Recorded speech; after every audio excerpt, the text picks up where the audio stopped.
people aren't coming in just to kind of stare at each other, right? My client said, yeah, like we're not sitting here just like having cocktails or breakfast. Like we're like, yeah, like there's a purpose. I find, Yes. there's always a purpose for someone coming in. And I think it definitely is, we do have that kind of, again, I'll go back to the ambiguity of like what therapy is and how it looks. And I think we don't even know, like what we did might be helpful even down the line for someone.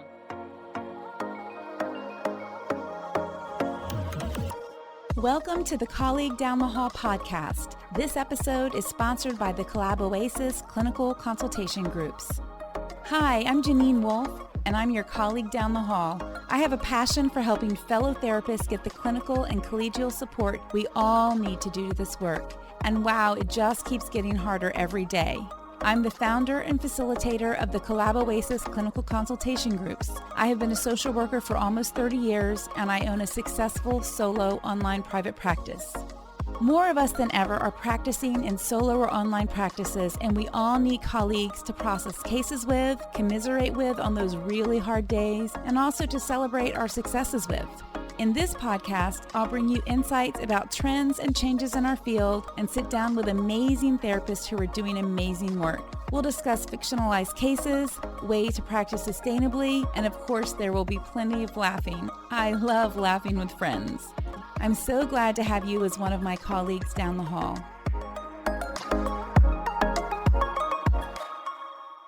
Hello, everyone. You are listening to another episode of the Colleague Down the Hall podcast. I'm your host, Janine Wolf, and today I'm joined by one of the Collab Oasis Clinical Consultation Group members, Erin. And we've decided we want to just have a little conversation about when you are newly in private practice, some of the things that take a little while to sort of settle in with, to kind of learn the ropes and things like that. So let me turn it over to you, Erin. Please introduce yourself, tell us a little bit about you and your practice, and then we'll jump into the conversation.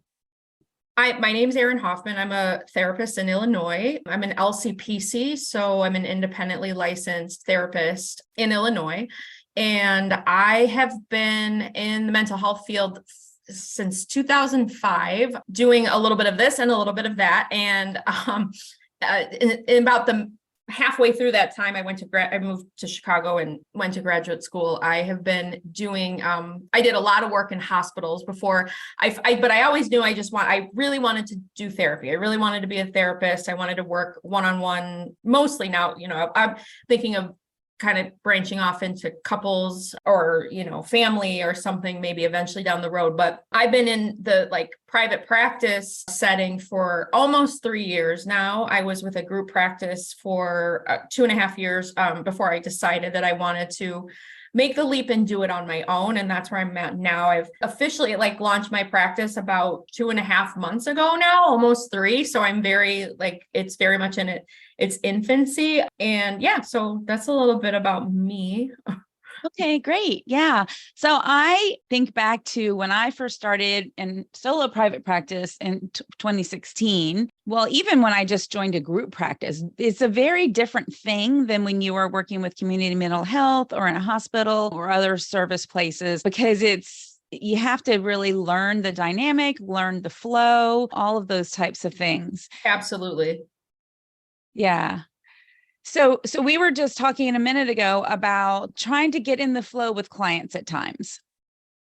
Yeah. So I think one of the things that's been hardest for me is kind of just, and I was talking to a friend a couple of days ago who is a therapist as well, and just asking, for some advice about a client. And I really, and I think there probably are a lot of different answers to this question, but what is therapy? What does it mean to the therapist about what therapy is? What does it mean to the client about what therapy is? And I would imagine if we had 10 other people here, we probably would get 10 different answers. 100% we would. Yes. And so I think where I struggle is and I think this probably goes hand in hand with imposter syndrome. Yes. I know I have the education. I know I have the training, I have the experience, but I'm there are some days where I'm just what am I doing? And am I, how am I helping or am I helping? Right. And Yes. so Yes. it's like a tug of war sometimes. Like sometimes, you know, you go into a session and it's like, wow, that really flowed very well and things seem to work. And, you know, there's other times where it's like, okay, that was a mess, or I feel Yeah. lost. Yeah. And I think the client feels lost. So, Mm-hmm. so yeah, I think it's hard. And that's been something that I've been constantly trying to work on. I think is probably my biggest struggle, aside from all of like the other business, learning all that stuff and the Sure. billing and the business side is probably, I think, the most challenging. Yeah. And I think most people who are new to private practice, whether they're on their own or with a group, they experience that, you know, unless you did your practicum or internship in a private practice, which some people are starting to do that now, but most of us did not start that way. It's a whole different thing. You have to manage the time differently in some situations, that, you know, the whole intake process, and then where do you go from there and how to end that first session, Yeah. not awkwardly. I can remember some really awkward ways I ended sessions when I was new, and each Absolutely. client is different. And so for me, I kind of learned that at the beginning of the intake, I would explain what was going to happen and tell them about, you know, what the intake involved, that it was going to be me asking tons of questions to get to know them, to make sure we're the right fit, all of those things. And then I learned to end the session by saying, so I'm feeling like we're a good fit. How do you feel about that? And really getting their buy-in, which I had not done at times. And then I would go through some of the things about, like, my style is more conversational. And that means that we are working together in the therapy session. And what that looks like is I'm going to start the session with, how have you been since I saw you last? And the reason I ask that is because I might have something in mind that I want us to work on. But if you just had a big fight with your boyfriend, we're going to start there because that's top of mind for you. Yeah. And so you don't feel like you have to have something to start out with, but just asking that question, how have you been since I saw you last, is kind of a good opener. It's real generic. Yeah. And also, you know, each client has their own flow. And so it takes a little bit of time to establish that flow. And I've been doing this for like since the 90s.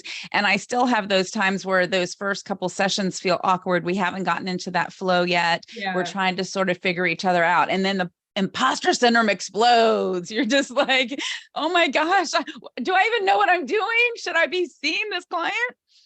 Absolutely. Yeah. Yeah. And so, and that's really helpful. I actually wrote a couple of things down of what you just said, because that's really helpful. I think, yeah, I mean, this is just kind of drives home that, like, this is a process. And I think, you know, like I was just saying a minute ago, like, you know, we go to a doctor's appointment, you know, and if we have like a medical issue and there's a very specific thing that the doctor does, they ask specific questions, but therapy is a little bit more ambiguous, you know, like we don't have that framework per se of, like, you know, because I do, the last checkup I had, it was like a series of questions, like, do you have this problem, this problem, this problem, this problem? Okay, great. You're doing good. So, you know, therapy is very, very much, like you said, like you use that opener and it might go, you know, one of a ton of different ways. And I sometimes, like, I have a client come to a session, and not too often, but they're like, I don't have anything to talk about. And so that's a whole other thing. Like, okay, like that, yes. So yeah. And that varies. If it's a new client, that's really hard. I've had clients that I've worked with for a while that came in and said that. And then at the end of the session, they're like, wow, I guess I really have a lot to talk about, because I knew I was following up on different things we discussed in the past, checking in on things. And that brings up, you know, the topic to discuss. But if you wanted to have a framework, you certainly could. There are therapists that do that. So you open the session, and it might be that your opening involves doing a mindfulness exercise with your client, or some breath work, and then, you know, having them focus on, you know, their body and things that have happened recently, and using that as like a jumping off point. I also encourage clients I tell them, you are welcome to take notes during the session, and you're also welcome to take notes in between about things you want to talk about, because it's, you know, clients will come in, they'll be like, oh, I knew I had this thing I wanted to talk about and I can't remember what it was.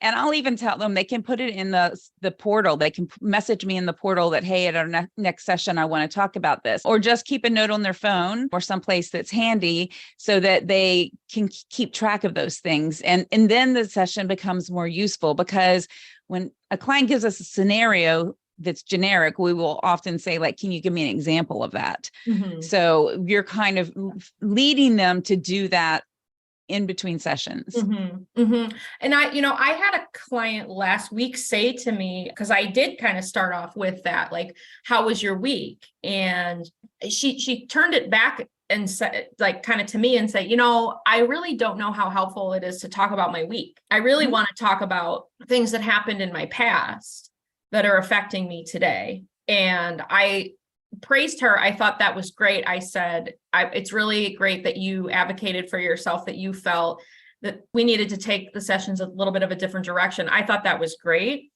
Yeah, absolutely. So yeah. And I think it's because I also saw something, it was probably like on Instagram or something, like a meme, not a meme, but it was like a reel, like the reel, like the short videos. And it was a therapist saying, it's okay to tell your therapist, I didn't like what you said. It's okay to tell your therapist, can we do less of X and more of Y?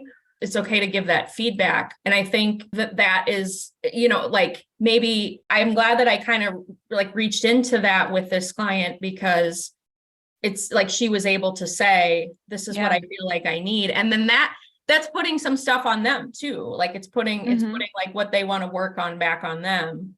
And I think if it's a client who's never been to therapy before, it's especially important to sort of set that up at the beginning. Like, we are working together on this. And so I need you to let me know if what we're doing is helpful or not helpful. If you particularly like something I'm doing, or you don't like something I'm doing, I will not get offended by that, because this is about you. And I want this to be, the most helpful for you. And the only way I can know that is if you give me feedback, because clients will, sometimes text and say, gosh, can I have permission to like miss my session this week? And I'm like, of course you can miss your session. They see us as this, authority figure at times, and don't really feel like the therapeutic relationship feels scary to them. And that's typically newer clients that will happen with, not more, clients I've worked with for a while. Yeah, that is, I do hear a lot, like I will get a message, here and there, like, is it okay if like I cancel? I'm like, yeah, it's okay. Obviously if like it gets down, if it starts to become like, we need to have a conversation, like you've missed the last, I don't know, 2 weeks or something, what's been going on. But yeah, I mean, that's a great point.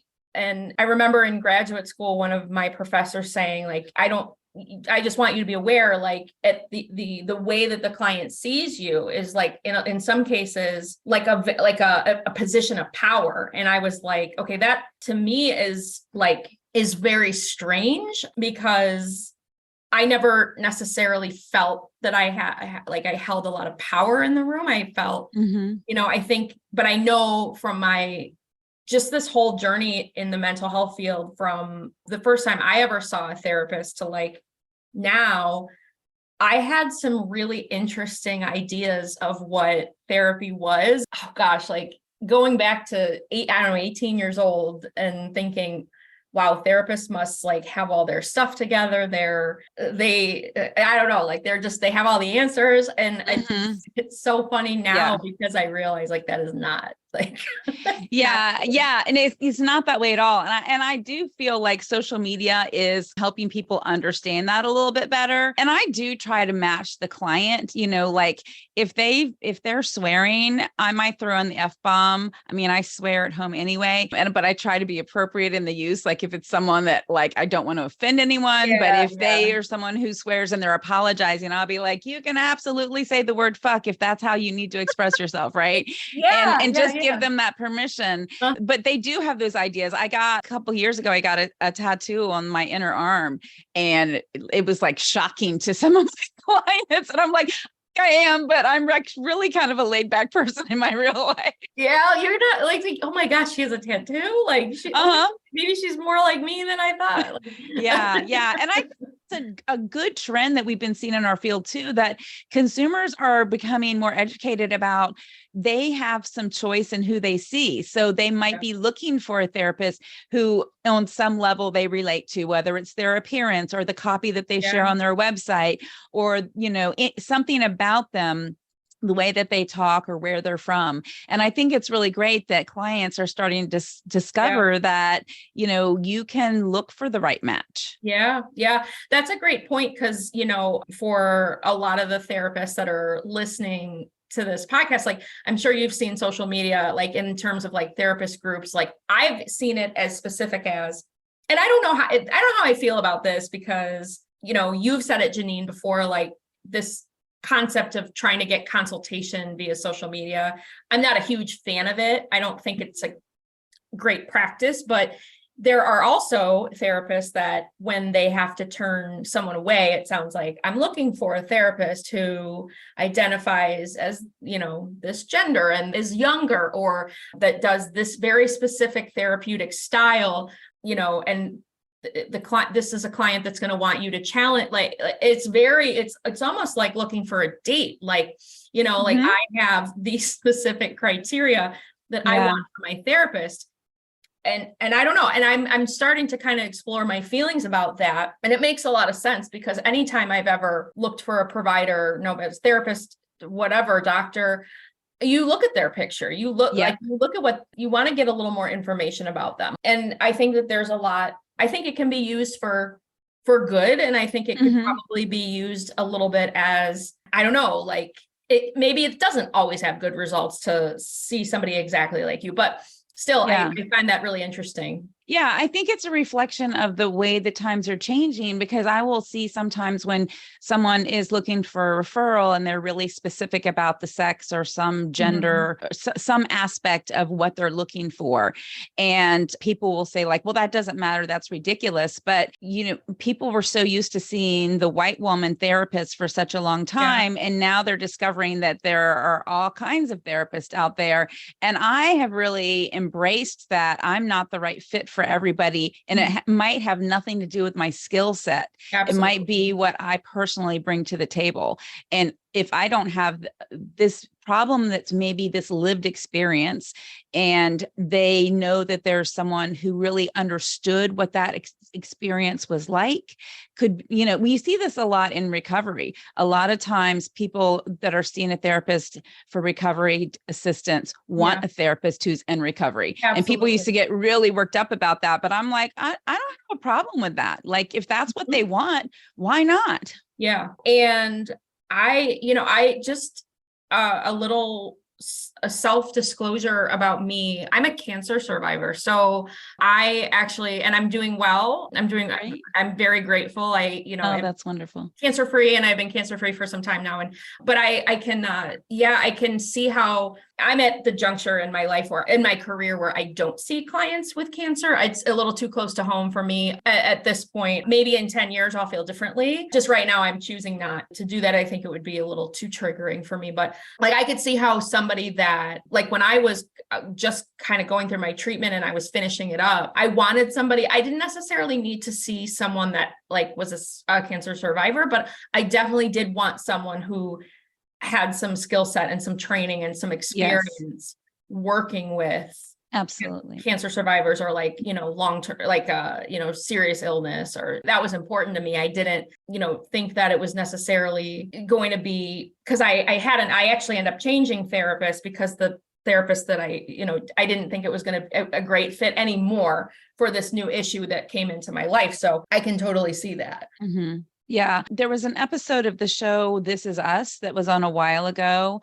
I don't know if you know much about it, but it would go from the past to the current, and it involved a family. The husband and wife were pregnant with triplets. At the delivery, one of the triplets died. And at the same time, a child was surrendered to the fire station that was born that same day. And they really felt like this was meant to be. They were a white family and this was a Black child. And so a lot of it involved, the issues that come up with that, being raised by a family whose race or culture is different than yours. And so that was a theme running throughout the whole thing of, these are my siblings. We are like triplets in a way, but y'all are different than me. And there was one episode that was so impactful to me. So I can't even remember his name. The show's been off for a little while. But so that sibling that was adopted started becoming empowered, and he broke up with his white therapist and started seeing a Black therapist. And I was just like, Yeah.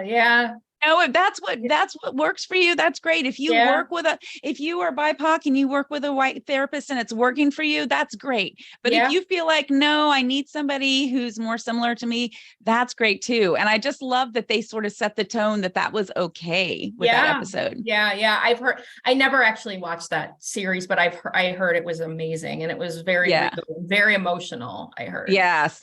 Excellent. They dealt with so many different issues within families and things like that. Yeah. So I want to go back to something you said earlier about working with a client. You said, sometimes I think, am I helping?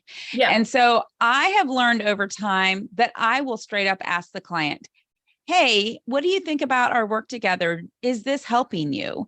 And sometimes they say, oh my gosh, this has been amazing. Thank you so much. And in my mind, I'm thinking, well, I had this treatment plan and we really haven't hit any of the goals, but I'm helping you remain stable in your life. Like things are chaotic sometimes and they're not really in a growth place, but so therapy is helping them maintain the stability that they have. Mm-hmm. And then other times the client might say, no, I was actually thinking this is something like I need X, Y, or Z. And so I think it's a good question to ask. And then again, you're showing the client, like, we're in this together. You get to have some input. I want to hear what you're thinking.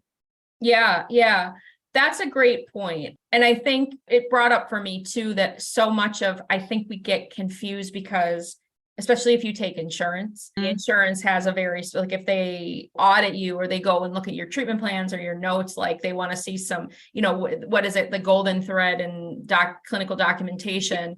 They want to see that you are working towards something and working on these laid out goals from the beginning, and that you're doing something every session to support them, support the treatment of the goals. But it's so, and I find myself getting really frustrated with that, because I've said to other colleagues before, I'm like, about these insurance companies, I'm like, how dare you tell me?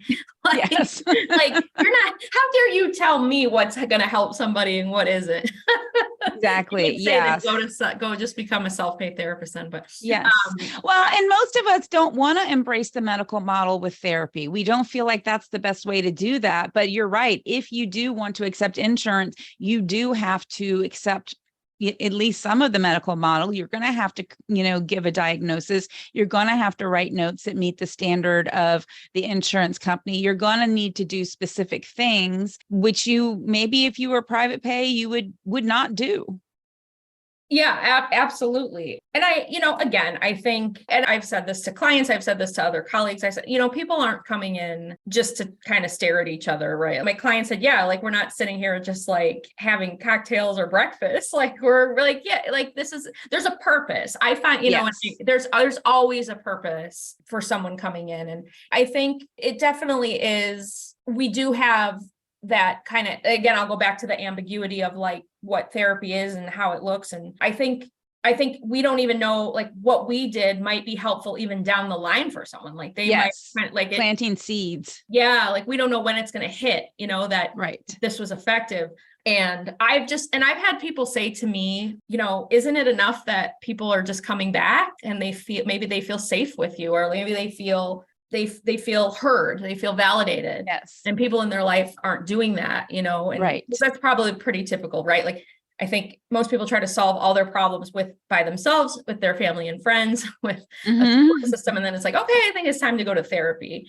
I think it's moving away from that these days, because I think people are normalizing, like therapy is such a normal thing, and it's becoming more the thing to do. So, but that's helpful. Yeah. And the other thing is, when we're working with a client and you're really struggling to get into a flow, or you feel exhausted at the end of the session, Yeah. I have learned that I need to check in and think, is this the right client for me? Because when I'm working with my ideal client, the ones that my skill set is particularly, designed for, the sessions might be hard, but I feel energized at the end Yep. because we did good work. And those sessions where I'm working with a client where I look at the schedule and I'm like, oh, this is going to be a hard day. This session is going to be really hard and I'm exhausted at the end. So I do that check-in with myself. Well, let me think about this client. Like this might be someone else's ideal client and they're going to get such better therapy from that other therapist than they're getting from me. And the other thing we forget about, because there are people that really push back on the ideal client thing. And for a long time, I was uncertain how I felt about it. But since the pandemic, we are all having to conserve our energy in this field because we are so inundated with clients and so many clients are struggling. Yeah. And so the thing that people sometimes forget about the ideal client is if I'm working with a couple of clients who are exhausting me, that is going to impact my work with all my clients because it's going to get me to burn out faster. It's going to impact lots of different things. And so it is to the benefit of a client that we look at that as well.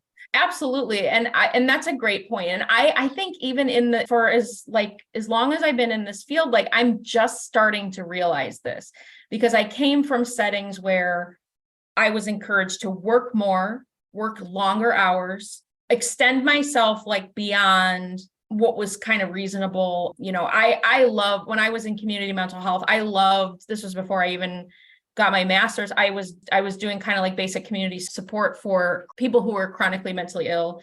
And it was really hard. And it was hard because they just were like, do more. Productivity was everything. And you had to get so many hours with clients that oftentimes didn't even really want to see you because of their illness or because it wasn't their choice. And so I'm kind of trying to back out of this mentality like that I need to be worn into the ground or just accept whatever types of clients or whatever type, I don't know, like, issues or, if it's not working for me, because I found myself there were times when I'm in community mental health where I was like resentful and I was, I thought that's the job that kind of pushed me. I was like, okay, I know I want to stay in the mental health field and it was the clients, but there were times where I was just like, I'm exhausted and, I don't feel appreciated and it was always like by more of like a kind of upper who was running it and telling us what to do. And I don't think that was healthy. I agree. Yeah. And community mental health can burn out a therapist like no other. The expectations are high. The burnout is real. Much like when we're in graduate school, they really raise us up to believe that we're going to be working really hard. It's all about the client and we're never going to make any money.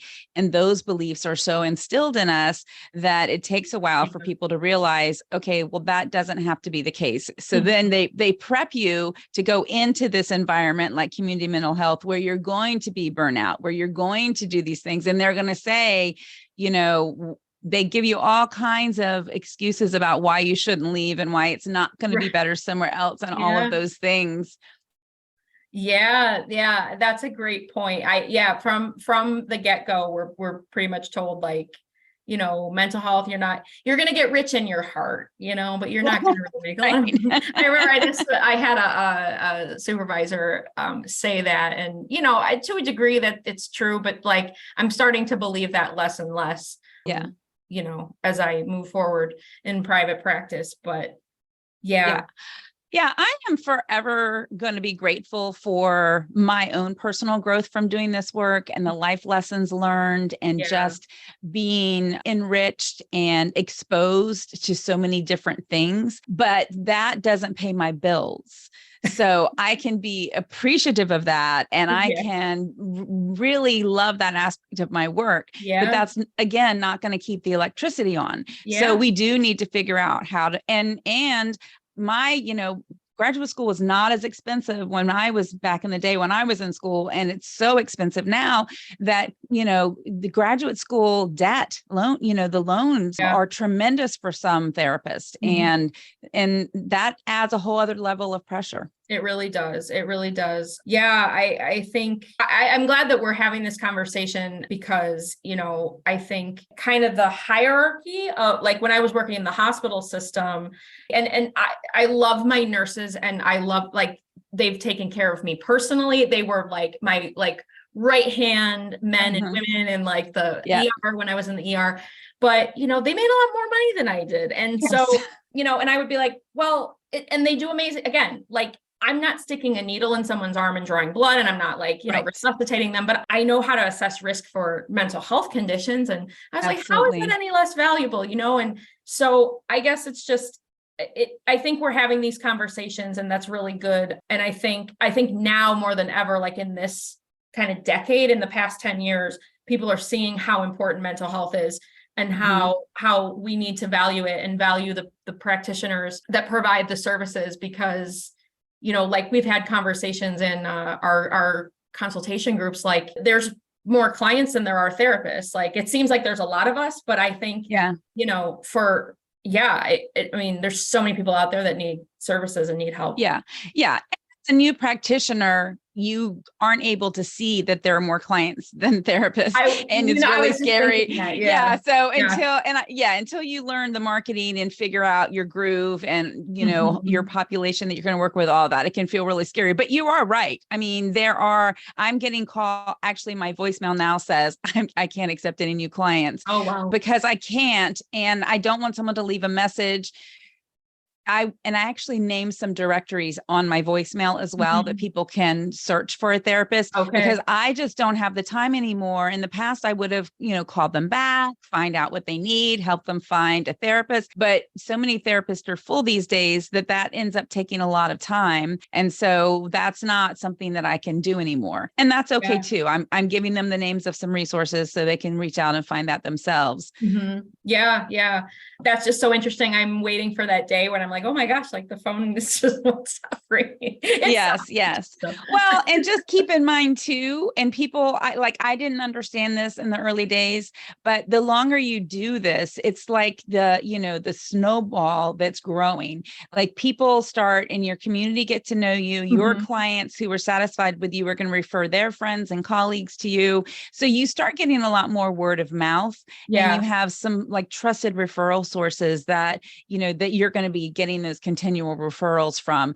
So it does get easier over time, but you can't really see that at the beginning. And it's a little scary when you've got rent or overhead or things like that you have to cover. Yeah, for sure. It's exciting though. It's fun. Yes. Oh, it's so exciting. Absolutely. Erin, thank you so much for coming on with me today. This is a really good conversation. I hope some of the newer therapists out there have found this interesting. And in case somebody heard you talking today and they would like to work with you, I will put your information about your practice in the show notes so that they can reach out and find you. And this was great. Yeah. Thanks for having me. I really enjoyed it. Yeah, absolutely. Me too. So for everyone listening, there are new episodes of the Colleague Down the Hall podcast released every Thursday on all major platforms. Please remember, our work is hard, but it doesn't have to be lonely. Thank you so much for listening to the Colleague Down the Hall podcast. For show notes, links, and downloads, head over to colleaguedownthehall.com, where you'll be able to learn more about getting the clinical support you need and resources to help you work in a supported, sustainable way. If you've enjoyed this episode, please share with your therapy friends and colleagues. Subscribe to the podcast, and if you love this episode, please leave a review.